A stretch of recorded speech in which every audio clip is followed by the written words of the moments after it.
Liv ini mulai aja nggak pakai ustadznya?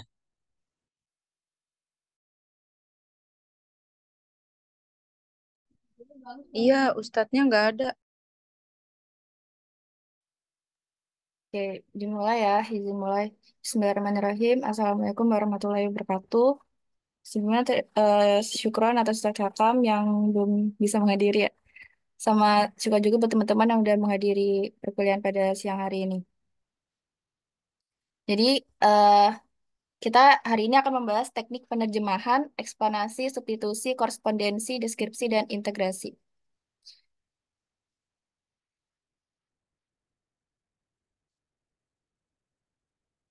Kita ada dua orang ya dalam kelompoknya itu ada saya sendiri, Rada Yarum, dan Fatur Ramadan. Lalu kita akan beranjak pada materi yang pertama, yaitu adalah teknik penerjemahan eksplanasi.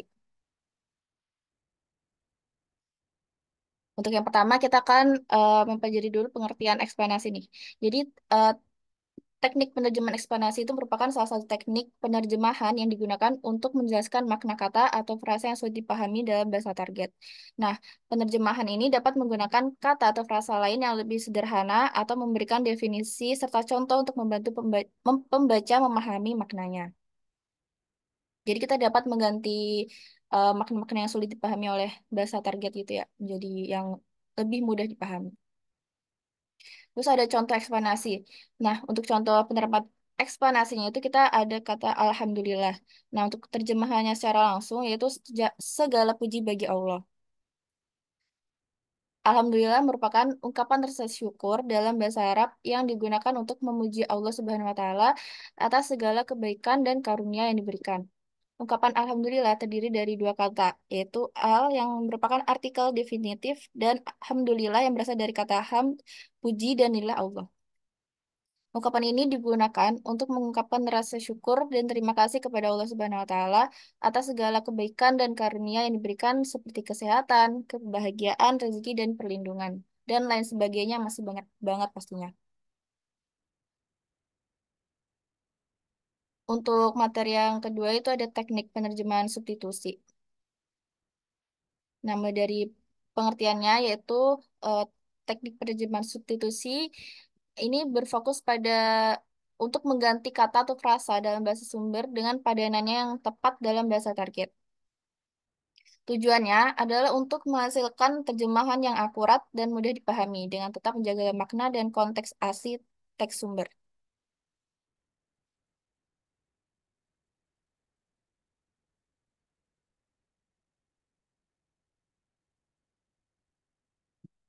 Nah, untuk langkah dan jenis substitusi. Yang pertama kita akan membahas tentang langkah-langkahnya dulu. Jadi dalam teks terjemahan substitusi ini ada langkah-langkahnya tuh. Yang pertama itu kita akan mengidentifikasikan kata atau frasa yang ingin diterjemahkan. Yang kedua mencari padanan yang tepat. Yang ketiga mempertimbangkan konteks. Yang keempat memperhatikan struktur kalimat. Dan yang terakhir memanfaatkan alat bantu penerjemahan. Nah, jadi ada 5 langkah. Nah, untuk jenis-jenis substitusinya itu ada 5 juga. Yang pertama, substitusi langsung. Yang kedua, substitusi sinonim. Yang ketiga, substitusi antonim. Yang keempat, substitusi deskriptif. Dan yang terakhir, substitusi budaya. Tapi dalam em, kelompok kita akan membahas, contohnya akan membahas dua saja, yaitu substitusi langsung dan substitusi deskriptif.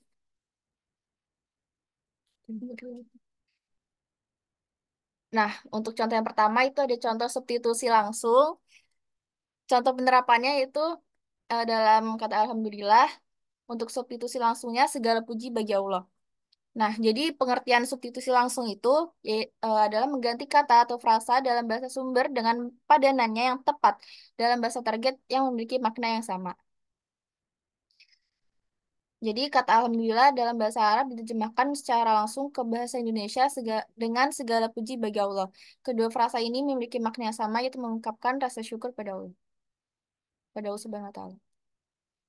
Selanjutnya, contoh dari substitusi deskriptif. Yaitu kita memiliki kalimat nih. Al-insanu makhlukul akil. Substitusi deskriptifnya, manusia adalah makhluk yang berakal. Nah, jadi untuk pengertian substitusi deskriptifnya itu adalah mengganti kata atau frasa dalam bahasa sumber dengan deskripsi yang lebih panjang dalam bahasa target untuk menjelaskan maknanya. Dalam hal ini, frasa al-insanu makhluk akil dalam bahasa Arab diterjemahkan secara deskriptif ke bahasa Indonesia dengan manusia adalah makhluk yang berakal. Terjemahan ini menjelaskan makna frasa tersebut dengan lebih panjang dan mudah dipahami oleh pembaca. Untuk materi yang selanjutnya akan dijelaskan oleh Akhifatur. Padanya saya persilakan. Oke, baik. Terima kasih atas kesempatannya. Selanjutnya ada teknik penerjemahan korespondensi. Boleh di next. Oke. Teknik korespondensi sendiri itu adalah salah satu metode penerjemahan bahasa Arab yang berfokus pada menerjemahkan teks dengan memperhatikan makna dan konteksnya secara menyeluruh. Jadi, eh, kalau kalian menerjemahkan dengan teknik korespondensi ini, kalian fokusnya ini secara menyeluruh gitu dan memperhatikan maknanya. Dan penerjemah tidak hanya mengganti kata atau frasa dengan padanannya di bahasa target, tapi juga berusaha untuk menyampaikan pesan yang ingin disampaikan oleh penulis teks sumber dengan cara yang tepat dan sesuai dengan budaya bahasa target. Jadi kalau kita pakai teknik korespondensi ini, kita bukan cuma mengganti kata atau frasa doang nih, tapi juga sebisa mungkin kita ingin menyampaikan pesan yang disampaikan oleh penulis teks. Boleh di next. Nah, ini ada langkah-langkah untuk penerjemahan dengan teknik korespondensi. Yang pertama yaitu membaca dan memahami teks sumber. Udah pasti dong kalau mau nerjemahin harus dibaca dulu dan dipahami. Jadi penerjemah harus membaca teks sumber dengan cermat untuk memahami maknanya secara keseluruhan. Lalu yang kedua adalah menganalisis teks sumber. Penerjemah harus menganalisis teks sumber untuk mengidentifikasi unsur-unsur penting seperti struktur kalimat, gaya bahasa, dan konteks budayanya. Jadi kan di dalam teks itu pasti ada unsur penting ya. Tadi kayak struktur kalimat, gaya bahasa, dan mungkin konteks budaya juga. Jadi itu harus dianalisis terlebih dahulu ya setelah kita tadi membaca dan memahami teks. Lalu yang ketiga, mencari padanan kata dan frasa. Penerjemah harus mencari padanan kata dan frasa yang tepat dalam bahasa target. Jangan cuma dicari aja, tapi harus tepat juga itu. Terus yang keempat, membentuk kalimat baru. Penerjemah harus membentuk kalimat baru dalam bahasa target yang sesuai dengan struktur kalimat bahasa sumber dan mudah dipahami oleh pembaca. Jadi setelah tadi kita membaca, menganalisis, dan mencari padanan kata dan frasa yang tepat, kita harus membentuk kalimat baru nih, yang sesuai dengan struktur kalimat dan juga dipahami oleh pembaca. Dan yang terakhir adalah memeriksa dan menyunting terjemahan. Penerjemah harus memeriksa dan menyunting terjemahan untuk memastikan bahwa terjemahan tersebut akurat, mudah dipahami, dan alami. Jadi setelah semuanya tadi sudah dilakukan, membaca, menganalisis, mencari padanan kata, dan membentuk kalimat baru, yang terakhir itu harus diperiksa juga, dan mungkin kalau ada sedikit-sedikit yang salah, kita sunting atau kita edit gitu, supaya terjemahan tersebut akurat, mudah dipahami, dan alami gitu. Boleh di next?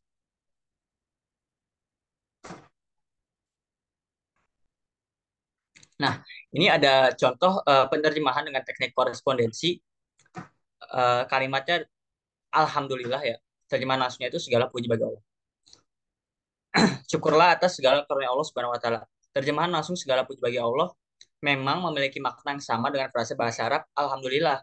Namun, terjemahan ini terkesan kaku dan tidak alami dalam bahasa Indonesia. Terjemahan dengan teknik korespondensi syukurlah atas segala karunia Allah Subhanahu wa taala lebih mudah dipahami oleh pembaca bahasa Indonesia dan lebih sesuai dengan konteks budaya bahasa target. Jadi kalau terjemahan yang langsung kan segala puji bagi Allah.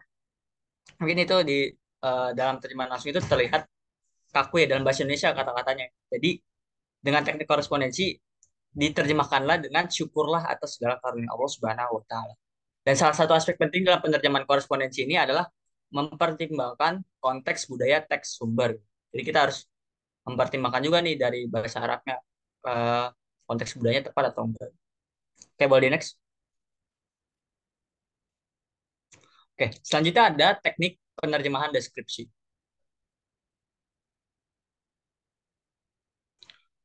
Teknik deskripsi ini merupakan teknik penerjemahan dengan menjelaskan makna kata bahasa sumber di dalam bahasa penerima seperti tampak pada perubahan kata menjadi frasa atau frasa yang sederhana menjadi frasa yang lebih kompleks. Boleh next.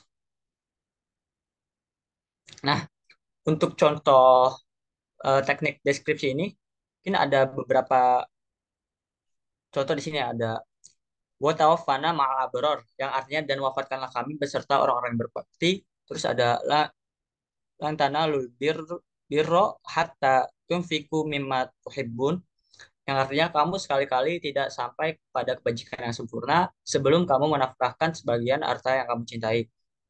Lalu yang terakhir adalah ilaha illallah wal azizul hakim. Tiada Tuhan yang berhak disembah melainkan Dia yang Maha Perkasa lagi Maha Bijaksana.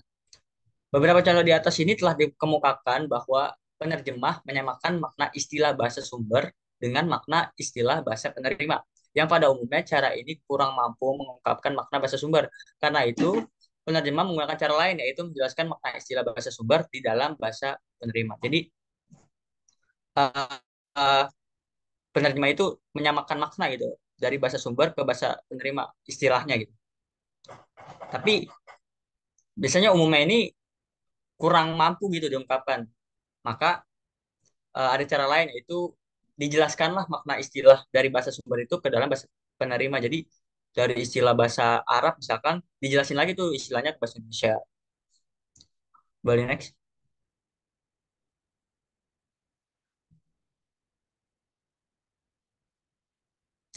Oke. Yang selanjutnya adalah teknik penerjemahan integrasi. Oke.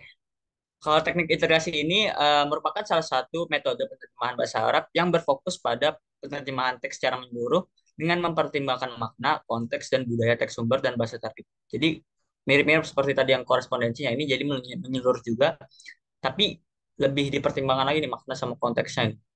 Dan penerjemahan ini, belum, balik lagi. Belum muncul. Nah, dan penerjemah yang menggunakan berbagai teknik penerjemahan seperti substitusi, korespondensi, dan deskripsi untuk menghasilkan terjemahan yang akurat, mudah dipahami, dan sesuai dengan konteks budaya. Oke, boleh next.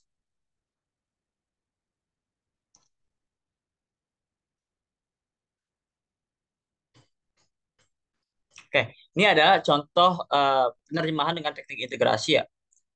Di situ ada contohnya wama yadzakaru illa ulul albab yang dalam bahasa Indonesia artinya dan tidak dapat mengambil pelajaran daripadanya melainkan orang-orang yang berakal. Nah, pada ayat tersebut terjadi penerjemahan frasa dengan frasa. Gitu. Jadi bahasa sumber terdiri atas mudhof dan mudhof ilaih.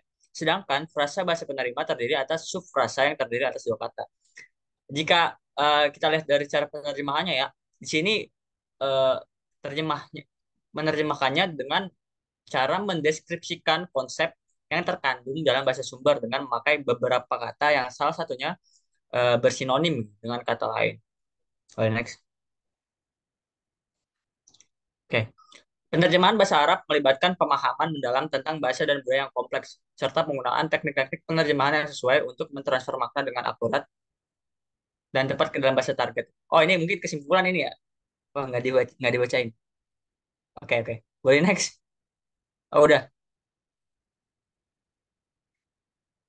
Oh, udah.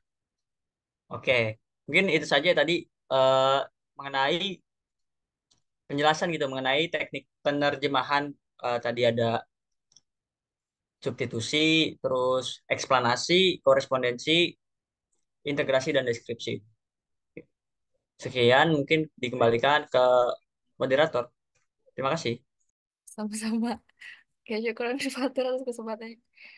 Jadi udah selesai ya teman-teman kita materinya. Selanjutnya adalah tanya jawab. Buat teman yang mau bertanya, boleh di raise hand ya teman-teman. Ada Fatur yang ingin menjawab. Ayo teman-teman, apakah ada yang ingin bertanya?